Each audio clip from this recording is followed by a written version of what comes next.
Que Deus abençoe a sua vida, os seus caminhos poderosamente, em nome do nosso Senhor e Salvador Jesus Cristo. Voltamos com o nosso devocional. Esteja onde Jesus está. Quero pedir perdão porque fiquei 2 meses sem postar esse capítulo que faltava. Estamos hoje no capítulo 7, Estamos dando continuidade ao estudo ao Evangelho segundo Mateus.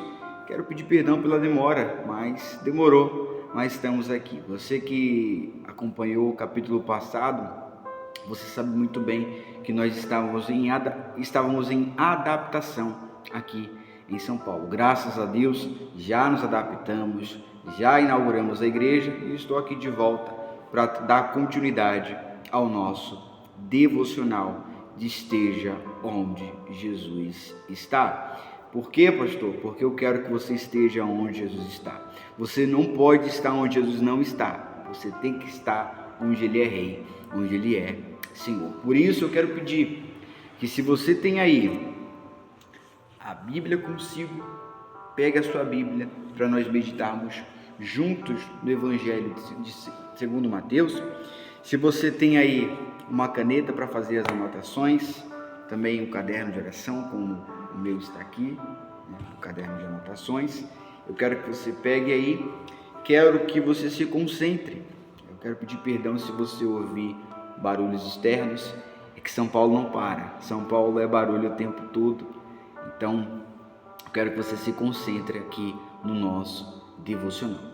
Antes de nós entrarmos na nossa meditação, eu quero pedir que você seja um instrumento nas mãos de Deus. Eu quero que você pegue esse devocional, vá no seu link do WhatsApp, vá no seu WhatsApp, vá nas suas redes sociais, pegue o link desse vídeo e compartilhe com seus entes queridos, seus familiares. Compartilhe com aquele seu amigo da fé que talvez está se esfriando, para que ele possa se renovar. Compartilhe esse devocional com seus entes queridos, os seus familiares. Se você ainda não se inscreveu no canal, eu quero pedir que você se inscreva para não perder nada, nenhuma das novidades. Virão algumas boas novidades pela frente. Estarei, além do devocional, postando aqui as orações diariamente no canal, tá bom? Então se inscreva para não perder nada, ative as notificações e fique por dentro de tudo que se passa dentro da nossa igreja, tá bom? Eu espero que você tenha pego consigo a Bíblia, o seu caderno de anotação, a sua caneta, e vamos fazer uma oração para nós darmos início ao nosso Esteja onde Jesus está, no capítulo 7, tá certo? Aí onde você está, feche os seus olhos, vamos fazer uma breve oração. Meu Pai, em nome de Jesus, nós queremos estar onde o Senhor está. Queremos aprender mais com o Senhor, a sermos verdadeiros cristãos em uma geração corrompida pelos prazeres desse mundo, pelas glórias desse mundo, pela fama. Nós optamos, Senhor, por ser como os primeiros cristãos, que ouviram as instruções do nosso Mestre Messias, o nosso Senhor Jesus. E é com Jesus que nós queremos ser parecidos, semelhantes. Então instrua a cada um de nós, abra o nosso entendimento, a nossa visão, para que possamos entender a Tua boa, perfeita e agradável vontade para a nossa vida. Em nome do Senhor Jesus, você que crê, diga amém.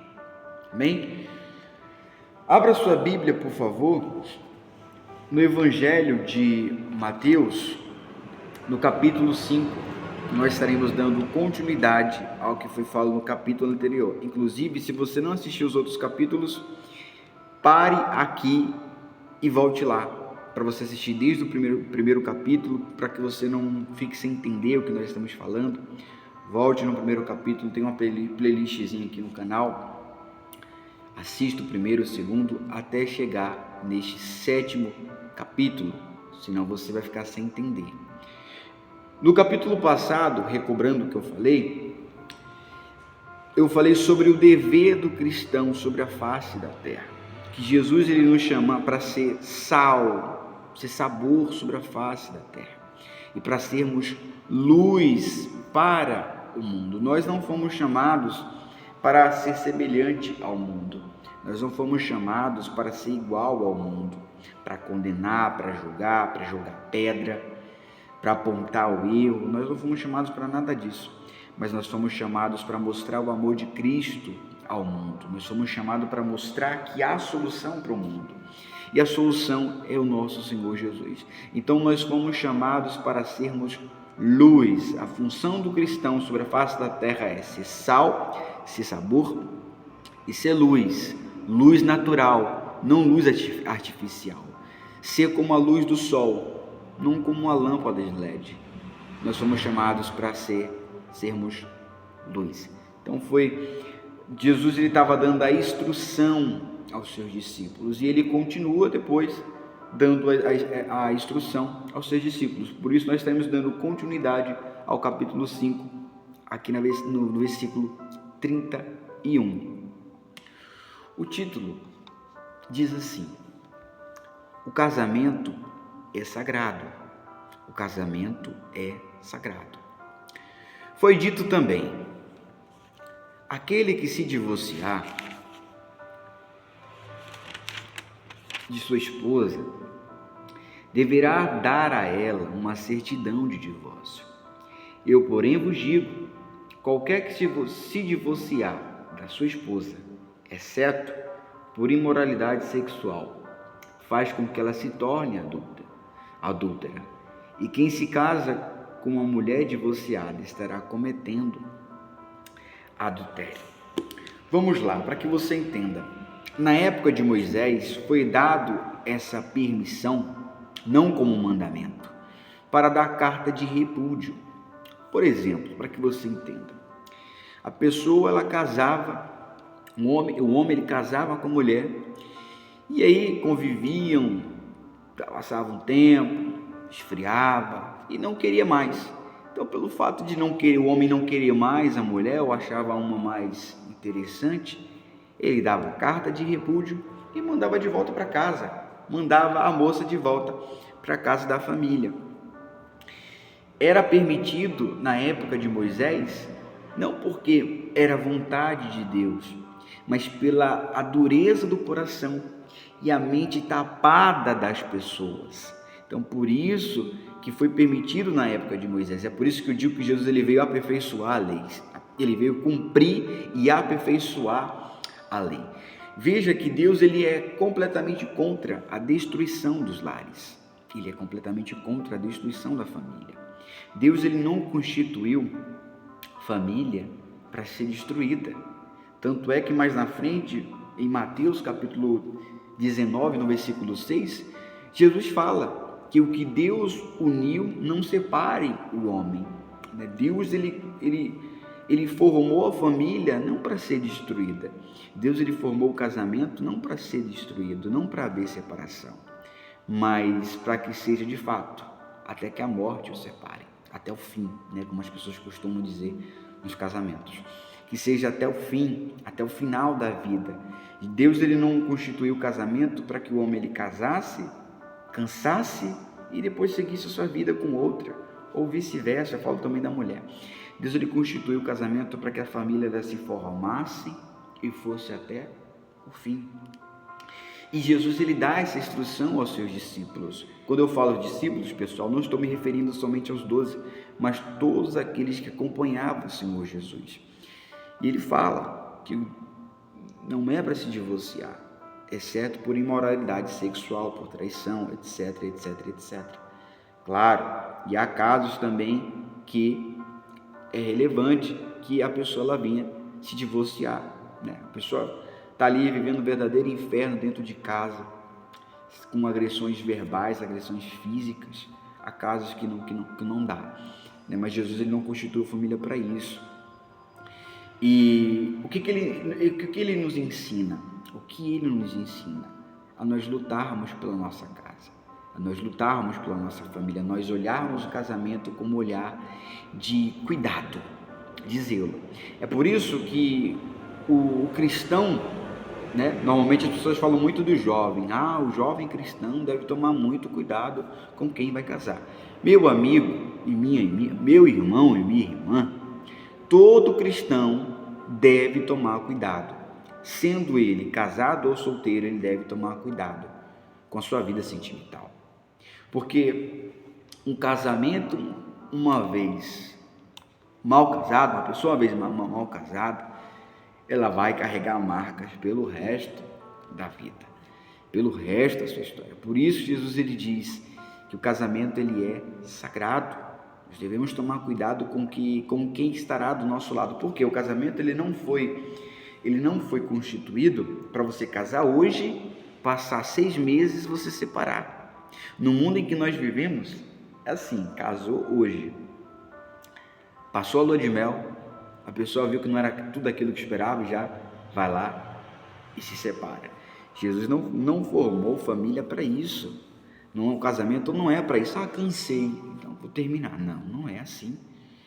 Se você vai casar, você tem que ter essa consciência de que é algo sério. O casamento ele é algo extremamente sério e também é relacionado à nossa comunhão com Deus.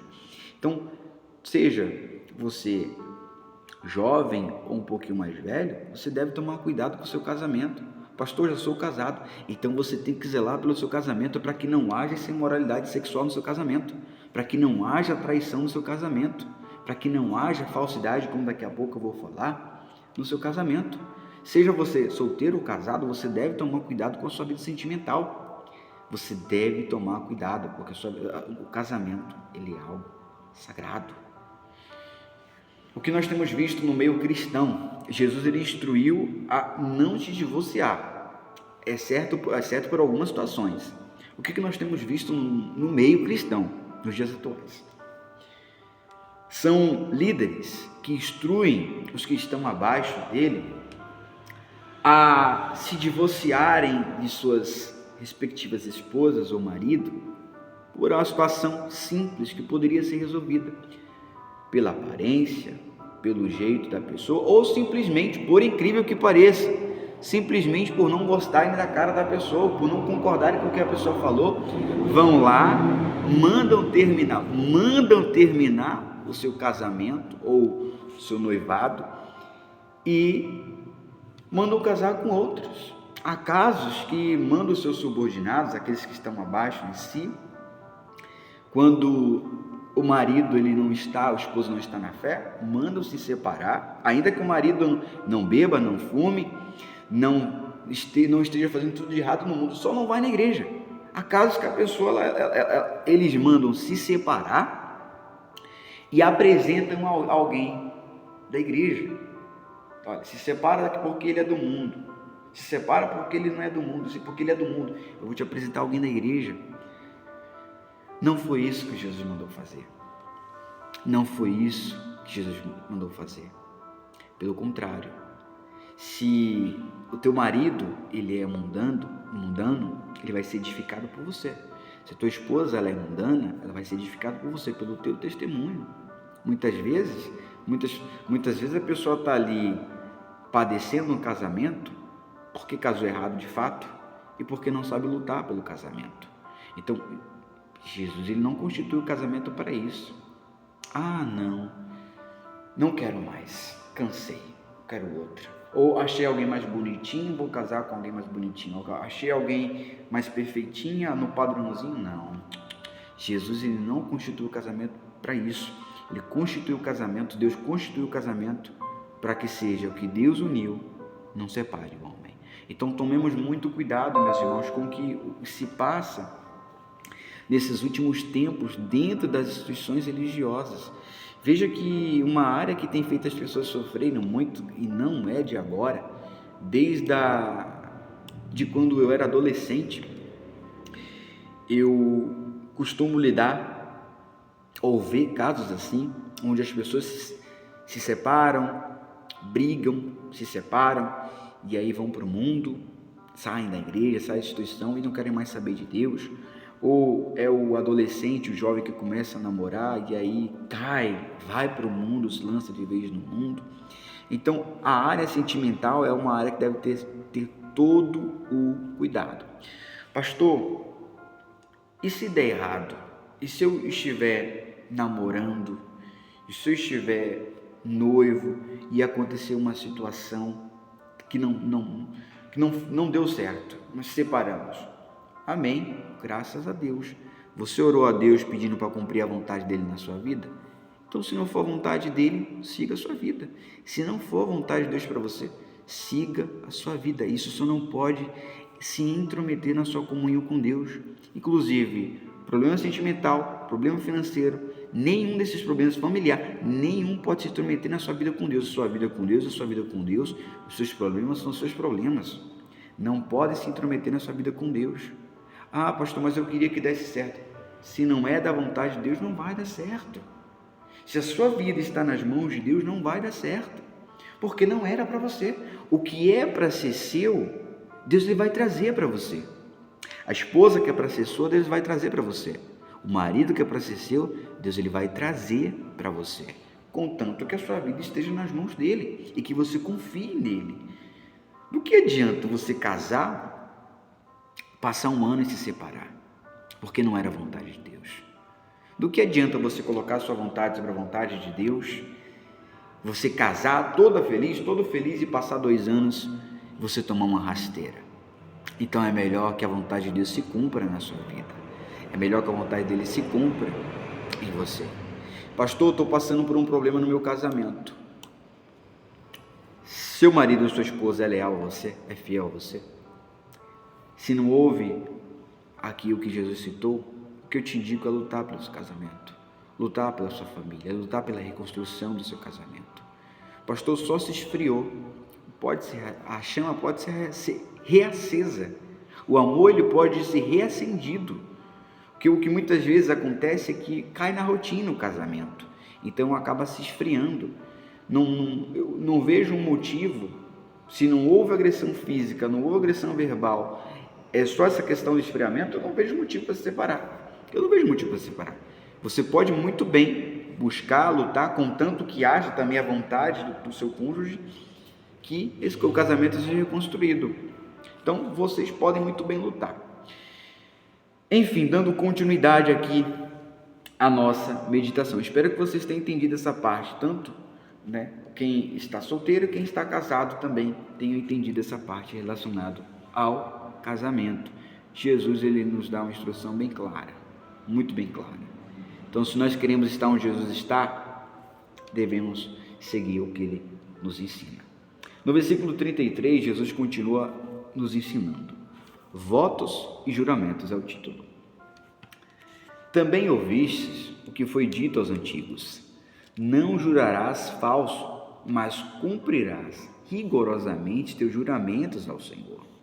Entretanto, eu vos afirmo, não jureis de forma alguma, nem pelo céu, que são o trono de Deus, os céus que são o trono de Deus, nem pela terra, por seu estrado, onde repousam seus pés, nem por Jerusalém, porque é a cidade do grande rei. E não jureis por tua cabeça, pois não tem o poder de tornar um fio de cabelo branco ou preto. Seja, porém, o teu sim, sim, e o teu não, não. O que passar disso vem do maligno, vem do enganador. Uma outra coisa que Jesus instrui os seus discípulos é a não jurar. As pessoas naquela época, eles tinham o costume de jurar pelo nome do Eterno, pelo nome de Deus. Por quê, pastor? Para que não houvesse falsidade naquele voto ou juramento, porque era comum que houvesse, naquela época, falsidade no voto, falsidade no juramento. Jesus ele nos instrui a não jurar, porque se torna pecado. E o que acontece? O que Jesus tenta mostrar aos seus discípulos aqui, a nós? Que no nosso meio não pode haver falsidade. É por isso que eu não devo jurar pelo nome de Deus, porque não pode haver falsidade. Eu não posso ser falso nas minhas palavras, eu tenho que ser verdadeiro, eu tenho que ser sincero nas minhas palavras. No meio cristão tem que haver a santidade. E quando há santidade? Quando há sinceridade. Então, se há sinceridade, o meu linguajar, o meu falar vai ser sim, sim, ou não. Se eu não concordo com algo, eu vou falar. Eu não vou enganar a pessoa. Eu não vou mentir para me passar de bonzinho com a outra pessoa. Eu vou falar, fulano, sinto muito, mas eu não concordo com isso. Sai da palavra. Fulano, sinto muito, mas eu não gostei. É o meu direito não gostar. Vou te respeitar, tá perdoada, pronto, acabou. Agora, não é a pessoa acontecer uma situação ali na frente de fulano, não, fulano, tá tudo bem, mas sai das costas, sai o fulano das costas, começa a falar um monte, falar mal da pessoa. Não, Jesus, ele não nos chamou para isso. Jesus não nos chamou para falsidade. É o que nós vemos muito dentro das instituições religiosas nos dias de hoje. Uma falsidade tremenda. É a fofoca, as brigas, intrigas, discussões, divisões. E isso não pode haver no meio do Evangelho. Isso não pode haver na Igreja de Cristo. Jesus já havia instruído que não pode haver falsidade no nosso meio. O nosso meio tem que ser um meio separado, uma nação santa, povo escolhido de Deus. Nós devemos, como cristãos verdadeiros que somos, devemos ser sinceros no nosso falar, sinceros no nosso pensar, sinceros no nosso agir, sincero com os que estão ao nosso derredor e principalmente sincero com o nosso Senhor e Salvador Jesus Cristo. Não pode haver falsidade no nosso meio. Devemos ser sinceros com tudo e com todos. Você errou? Assuma o seu erro. Você acertou? Assuma o seu acerto. Versículo 38. O título diz assim: jamais use a vingança. Ouviste o que foi dito, olho por olho e dente por dente. Eu, porém, vos digo, não resistais ao perverso, mas se alguém te ofender com um tapa na face direita, volta-lhe também a outra. E se alguém quiser processar-te e tirar-te a túnica, deixe que leve também a capa. Assim, se alguém te forçar a andar 1 milha, vai com ele 2. Dê a quem te pedir e não te desvie de quem deseja que lhe empreste algo. Jesus aqui, ele vai contrariar completamente os religiosos da época. Porque quando acontecia de alguém tomar um tapa, ele poderia muito bem ir diante dos juízes da época e solicitar que pudesse fazer o mesmo ou fosse, na linguagem atual, indenizado por aquilo. Jesus, ele vai e contraria, dizendo que se alguém fizer isso, deixa para lá, ou dê o outro lado, para que a pessoa ela se sinta constrangida. Em outras palavras, seja diferente, porque normalmente quando você é ofendido, você quer fazer o quê?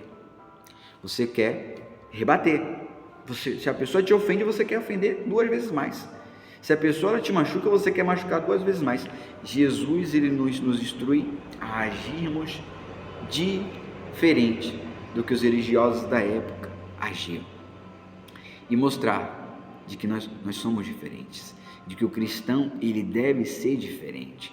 E aí ele fala, se te mandarem andar 1 milha, ande 2, ande o dobro. Se te mandarem andar 1,5 km, ande 3 quilômetros, porque 1 milha é equivalente a isso aí. Ande 3 quilômetros, faça diferente, seja diferente do mundo. Continuando o que nós falamos no capítulo anterior, nós fomos chamados para sermos luz, para sermos diferentes do mundo, não fomos chamados para sermos iguais. Versículo 43, o título: ame os que o odeiam. Ouviste o que foi dito, amarás o teu próximo e odiarás o teu inimigo. Eu, porém, vos digo, amai os vossos inimigos e orai pelos que vos perseguem, para que vos torneis filhos do vosso Pai, que está nos céus. Pois que ele faz raiar o sol sobre os maus e bons, e derrama chuva sobre justo e injusto. Porque se amardes o que vos amam, que recompensa tendes? Não faz os publicanos igualmente? E se saudardes somente os vossos irmãos, que fazeis de notável? Não agem os gentios também dessa maneira? Assim sendo, sede vós perfeitos, como perfeito é o vosso Pai, que está no céu. Para a gente finalizar e para o próximo capítulo, no próximo vídeo, é difícil nós fazermos isso aqui, amar aqueles que nos odeiam, mas isso é ser cristão. Ser cristão é você chorar por aqueles que te perseguem, pedindo a Deus misericórdia, como o perdoa, Pai, perdoa-lhes, Pai, porque eles não sabem o que fazem. Esse é ser cristão. Muitas vezes o ser humano ele quer vingança, ou quer amar somente aqueles que o amam, ou ter uma afeição por aqueles que concordam com ele, ou que os tratam bem. Mas nós não fomos chamados para isso, nós fomos chamados para cumprir a vontade de Deus, para mostrar o amor de Deus, para amar aqueles que nos odeiam, para mostrar para eles que Jesus ele permanece o mesmo. Então, como cristão, eu devo amar os que me odeiam e devo orar pelos que me perseguem. Mas pastor, fulano me fez muito mal. É ele e Deus, minha amiga. É ele e Deus. Eu não posso querer fazer justiça com minhas próprias mãos. Deixe que Deus seja a justiça. Mas pastor, fulano me caluniou, fulano me fez muito mal. Entregue a Deus. Entregue nas mãos de Deus. Ore por ele. Ore por ela. Peça a Deus misericórdia. Faça diferente do que o mundo faz, porque o mundo quer fazer justiça com a própria mão, e nós, seres humanos, queremos fazer justiça com as próprias mãos. Mas como cristãos, devemos fazer diferente, devemos amar os que nos perseguem. Se queremos ser filhos do Pai Celestial, devemos amar os que nos perseguem, tá bom? É difícil, a teoria é fácil, a prática é difícil, mas é essencial na vida de cada cristão. Amar a todos, seja irmão na fé ou não, seja irmão de instituição, de igreja ou não, seja o irmão de uma outra igreja, de uma outra instituição. Devemos amar a todos os irmãos em Cristo, ou os que não são irmãos em Cristo, os que estão lá fora, tá bom? Se você quiser ir pausando aí, para ir anotando o que você achou interessante, fique à vontade para ir anotando aí tudo o que nós passamos, tá certo? Se você chegou até aqui, meus parabéns, você quer estar onde Jesus está. Eu tenho certeza que muitos, quando deu 5 minutos de vídeo, no máximo muitos já saíram. E se você chegou até aqui é porque você quer aprender mais sobre o nosso Senhor Jesus e quer estar onde Jesus está. Meus parabéns, continue com esse espírito, com essa essência, tá bom? Estaremos juntos no próximo capítulo, que em breve sairá.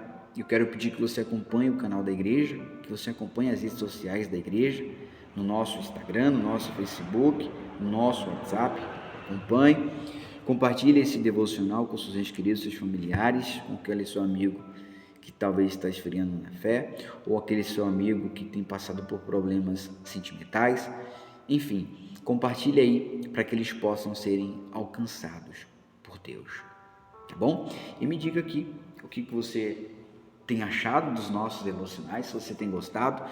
Aceitamos críticas construtivas, o que nós podemos melhorar. Enfim, estamos aqui para ensinar e para aprendermos, tá bom? Juntos nós ensinamos, juntos nós aprendemos, tá certo?